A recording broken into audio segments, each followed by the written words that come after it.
गुरुर्ब्रह्मा गुरुर्विष्णु गुरुर्देवो महेश्वर गुरुर्साक्षात् परब्रह्मा तस्मै श्री गुरवे नमः.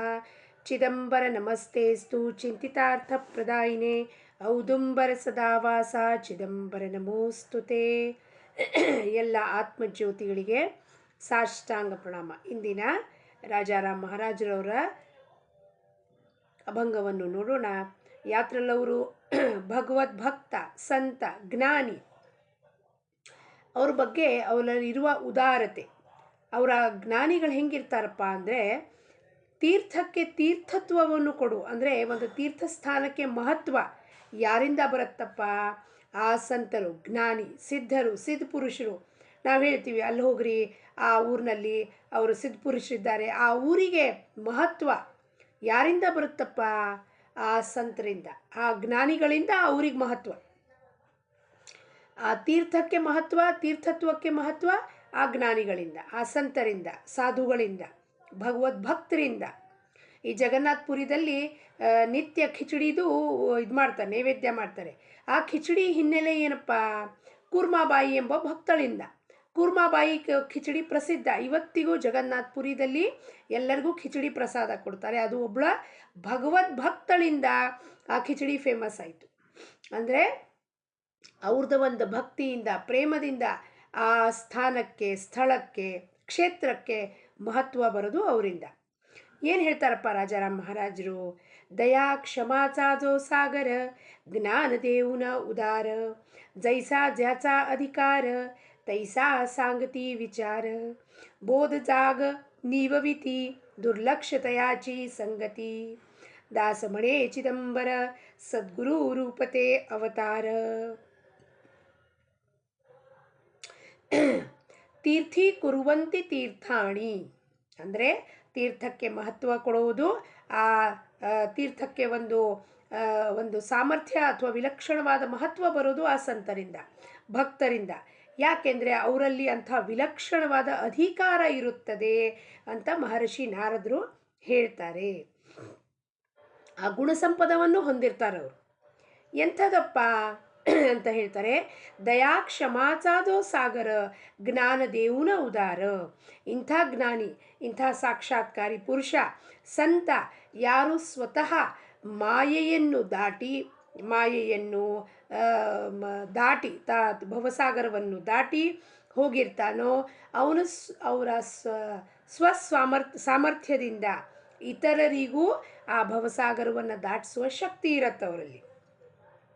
ದಯೇ ಸಾಗರ ಅಂದರೆ ಅವನ ಅಂತರಂಗದಲ್ಲಿ ಆ ದಯಾ ಯಾವತ್ತೂ ಇಂಗೋದಿಲ್ಲ. ನಮ್ಮದೆಲ್ಲ ಪ್ರಾಪಂಚಿಕ ಜನ ಹೆಂಗಿದೆಯಪ್ಪ, ನಾವು ಒಮ್ಮೆ ದಯಾ ಮಾಡ್ತೀವಿ ಯಾರ್ದಾರ ಮೇಲೆ, ಆದರೆ ಅವ್ರು ನಮಗೊಂದು ಮಾತಾಡಿದ ಕೂಡಲೇ ಆಗಲೇ ಭಾವನೆ ಅವ್ರ ಬಗ್ಗೆ ತದ್ವಿರುದ್ಧ ಆಗೋಗಿರುತ್ತೆ. ಆದರೆ ಸಂತರು ಚಾಲ್ತಾ ಬೋಲ್ತಾ ದೇವ್ ಅಂತೀವಿ, ನಡೆದಾಡುವ ದೇವರು. ಯಾಕಪ್ಪ? ಆ ಭಗವಂತನ ಹೊಂದಿರ್ತಾರೆ. ಅವನ ಗುಣಸಂಪದನ ಅವನ ಸ್ವರೂಪದಂತೆ ಆಗಿರ್ತಾನೆ. ಭಗವಂತ ಹೆಂಗಿದ್ದಾನೆ?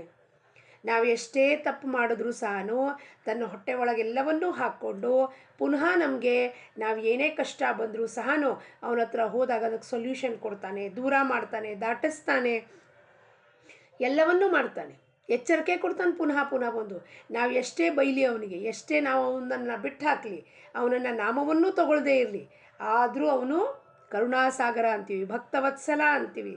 ಯಾಕೆ? ಅನಂತ ಕೋಟಿ ಅಪರಾಧ ಏಕರೋಮಾರಂಧ್ರಾಪಾಶಿ, ಅನಂತ ಕೋಟಿ ಅಪರಾಧ ಮಾಡಿದ್ದೀವಿ ರಾಜಾರಾಮ್ ಮಹಾರಾಜರು ಹೇಳ್ತಾರೆ. ಆದರೂ ನಾವು ಅದನ್ನೆಲ್ಲವನ್ನು ಹೊಟ್ಟೆದಲ್ಲಿ ಹಾಕ್ಕೊಂಡು ಅವನು ನಮ್ಮನ್ನು ದಾಟಿಸ್ತಿರ್ತಾನೆ. ಅದರಂತೆ ಸಂತರು ಕೂಡ ದಯೆಯೇ ಸಾಗರ ಆಗಿರುತ್ತಾರೆ.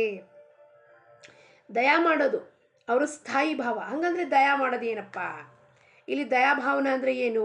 ಅಯ್ಯಯ್ಯೋ ಪಾಪಚ್ಚಿ ಅದೆಲ್ಲ ದಯಾ ಮಾಡೋದು. ಪಾಪಚ್ಚಿ ಅವ್ರಿಗೆ ಭಾಳ ಕಷ್ಟ ಇದೆ ರೀ ಅಂಥದ್ದಲ್ಲ. ದಯಾ ಅಂದರೆ ಆ ಜೀವರಾಶಿ ಯಾವ ಪ್ರಪಂಚದ ಈ ಕೊಚ್ಚೆಯಲ್ಲಿ ಸಿಕ್ಕು ಬಿದ್ದು ಹಾಕಿದೆಯೋ ಅದಕ್ಕೆ ಎತ್ಕೊಂಡು ಕರ್ಕೊಂಬರೋದು. ಅವ್ರ ಧರ್ಮ ಆಗೋಗ್ಬಿಡುತ್ತೆ.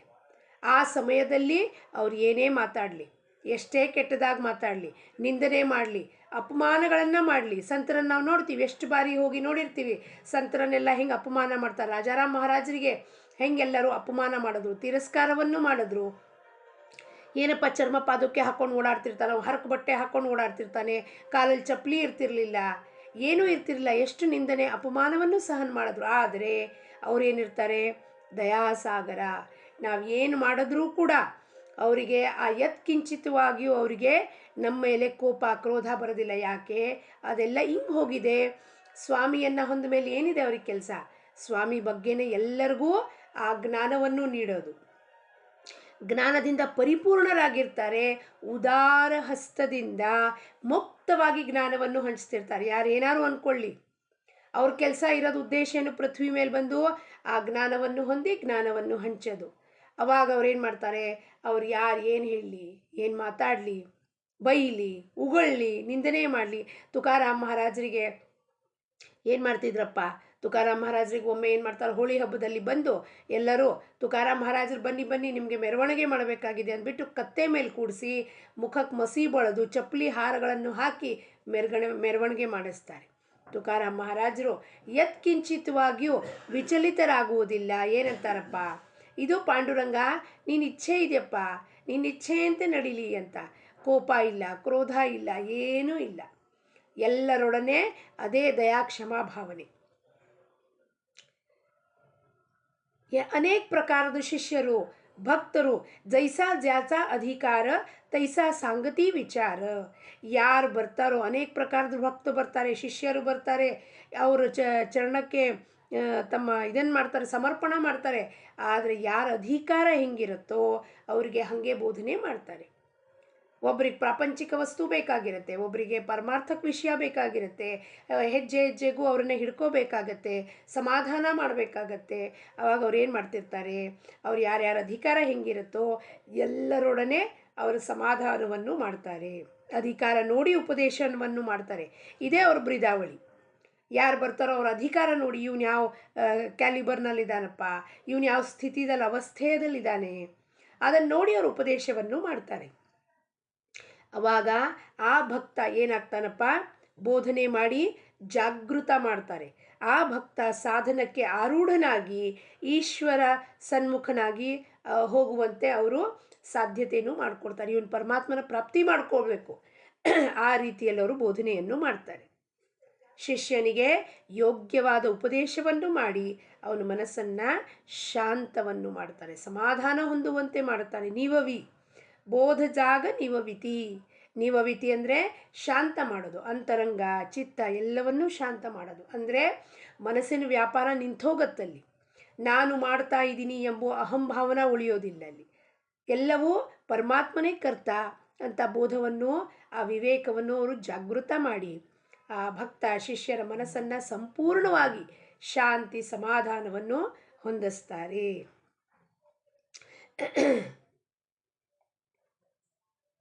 ನಾನಿಷ್ಟು ಶಿಷ್ಯರಿಗೆ ದುರ್ಲಕ್ಷತೆಯಾಚಿ ಸಂಗತಿ, ಅವ್ರು ನಾನಿಷ್ಟು ಶಿಷ್ಯರಿಗೆ ನನ್ನ ಹತ್ರ ಬಂದರು, ಅವ್ರ ಮನಸ್ಸಿನ ಸಮಾಧಾನ ಮಾಡಿದೆ, ಇವತ್ತು ಇವ್ರಿಗೆ ಹಿಂಗಾಗ್ಬಿಡ್ತು ಅನ್ನೋದು ವಿಚಾರ ಕೂಡ ಅವ್ರ ಹತ್ರ ಇರೋದಿಲ್ಲ. ಈ ಕರ್ತೃತ್ವದ ಭಾವನೆಯೇ ಇರೋದಿಲ್ಲ. ಅದರ ಕಡೆ ಅವ್ರು ದುರ್ಲಕ್ಷ್ಯ ಮಾಡಿರ್ತಾರೆ. ಯಾಕಪ್ಪ? ಅವ್ರಿಗೆ ಗೊತ್ತಿರತ್ತೆ ಸ್ವಾಮಿ ಏನು ಹೇಳ್ತಿದ್ದ ಎಲ್ಲರಿಗೂ, ನಾನು ಒಬ್ಬ ಬಡ ಬ್ರಾಹ್ಮಣ ಇದ್ದೀನಪ್ಪ, ನನ್ನ ಹತ್ರ ಏನೂ ಇಲ್ಲ, ಆದರೆ ನಾನು ಈಶ್ವರನನ್ನು ಪ್ರಾರ್ಥನೆ ಮಾಡಿ ನಿಮಗೆ ಕೊಡಿಸ್ತೀನಿ. ಮಹಾರಾಜರು ಹೇಳ್ತಿದ್ರು, ರಾಮನೇ ಎಲ್ಲ ಕರ್ತ, ನನ್ನ ರಾಮ ಎಲ್ಲರಿಗೂ ಕಲ್ಯಾಣ ಮಾಡ್ತಾರೆ, ರಾಮನ ನಾಮ ತಗೊಳ್ರಿ ಕಲ್ಯಾಣ ಮಾಡ್ತಾರೆ. ಹಾಗೆ ಭಗವಂತನ ನೀವು ನೆನೆಸ್ರಿ, ಅವನು ಕಲ್ಯಾಣ ಮಾಡ್ತಾನೆ. ಯಾರೂ ಕರ್ತೃತ್ವ ಭಾವವನ್ನು ತಮ್ಮ ಕಡೆ ತಗೊಳ್ಳಿಲ್ಲ. ಅವ್ರು ಏನು ಹೇಳಿದ್ರು? ಈಶ್ವರನಿಗೆ ಪ್ರಾರ್ಥನೆ ಮಾಡಿ ಕೊಡಿಸ್ತೀನಿ ಅಂತ ಹೇಳಿದ್ರು ಸ್ವಾಮಿ. ಸ್ವಾಮಿ ಎಲ್ಲಿಗೂ ನಾನು ಚಿದಂಬರಿದ್ದೀನಿ, ನಾನು ತ್ರೈಲೋಕ್ಯದ ಒಡೆಯ ಇದ್ದೀನಿ, ನಾನೇ ಎಲ್ಲವನ್ನೂ ಮಾಡ್ತೀನಿ ಅಂತ ಹೇಳಲಿಲ್ಲ.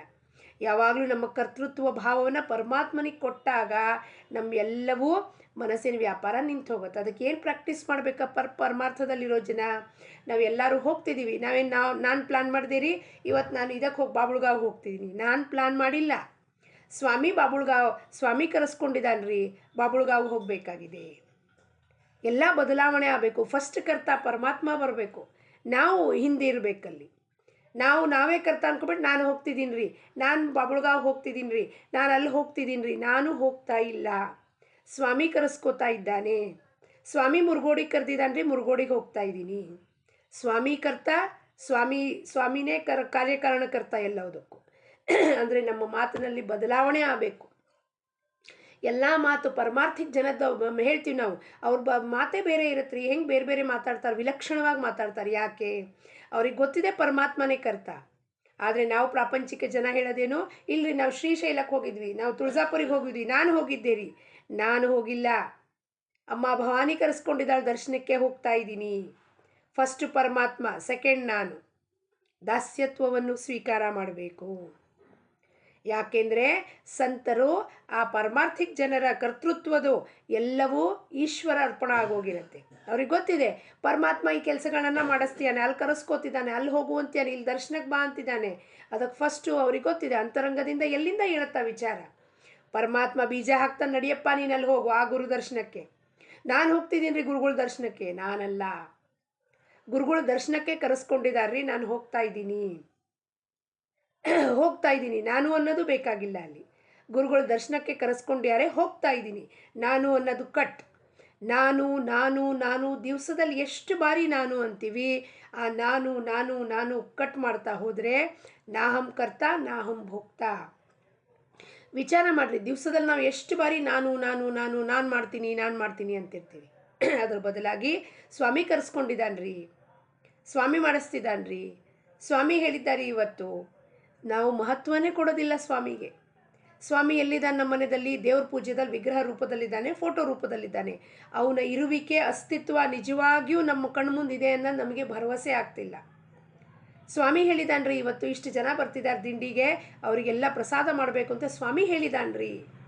ಫಸ್ಟ್ ಸ್ವಾಮಿ, ಸೆಕೆಂಡ್ ನಾನು. ಇಲ್ರಿ ನಮ್ಮ ಮನೆಗೆ ದಿಂಡಿಗೆ ಬರ್ತಿದ್ದಾರೆ, ನಾವು 50 ಜನಕ್ಕೆ ನಾವು ಊಟ ಅರೇಂಜ್ ಮಾಡ್ತೀವಿ. ಈ ನಾನು ಅನ್ನೋದನ್ನು ಕಿತ್ತು ಹಾಕಬೇಕು ಫಸ್ಟ್. ಅಹಂಭಾವ, ದೇಹ ಭಾವ ಇರೋದಕ್ಕೆ ನಾನು ಜಾಗೃತ ಆಗತ್ತೆ. ದೇಹ ಭಾವನೇ ಇಲ್ಲ, ಸಂತ್ರಲ್ಲ ದೇಹ ಭಾವ ಇರೋದೇ ಇಲ್ಲ, ಕಳ್ಸ್ಕೊಂಡು ಹೋಗ್ಬಿಟ್ಟಿರ್ತಾರೆ. ಅವ್ರಿಗೆ ಗೊತ್ತಿದೆ ಎಲ್ಲವೂ ಪರಮಾತ್ಮನ ಇಚ್ಛೆಯಿಂದ ನಡೀತಾ ಇದೆ. ಇಂಥ ಯಾರು ಜ್ಞಾನವನ್ನು ನಮಗೆ ನೀಡ್ತಾರೋ ಅಂಥ ಸದ್ಗುರು ಯಾರಪ್ಪ? ಅವತಾರವೇ, ಪರಮಾತ್ಮನ ಅವತಾರವೇ ಹೊಂದಿ ಬಂದಿರ್ತಾನೆ ಅವನು. ಸದ್ಗುರು ರೂಪತೆ ಅವತಾರ, ಪರಮಾತ್ಮನ ಅವತಾರ ಆ ಸದ್ಗುರು. ಅದಕ್ಕೆ ರಾಜಾರಾಮ್ ಮಹಾರಾಜರು ಭಕ್ತರಿಗೆ ಏನು ಹೇಳ್ತಾರಪ್ಪ, ಅರ್ಥೈಸಿ ತಿಳಿ ಹೇಳ್ತಾರೆ. ತಿಳ್ಕೊಳ್ರಪ್ಪ ಎಲ್ಲರೂ. ಸದ್ಗುರು ಅಂದರೆ ಯಾರು? ಸಾಕ್ಷಾತ್ ಪರಮಾತ್ಮನ ಅವತಾರ ಅವನು ನಮಗೆ ಯಾವಾಗ ಬೋಧನೆ ಮಾಡ್ತಾನೋ ಅವನ ಬೋಧನೆಯನ್ನು ಗುರು ಆಜ್ಞೆ ಪ್ರಮಾಣಂತೆ ಹೊಂದಿ ನಮ್ಮ ಜೀವನವನ್ನು ಸುಗಮ, ಸುಲಭ, ಸಾರ್ಥಕ ಮಾಡ್ಕೋಬೇಕು.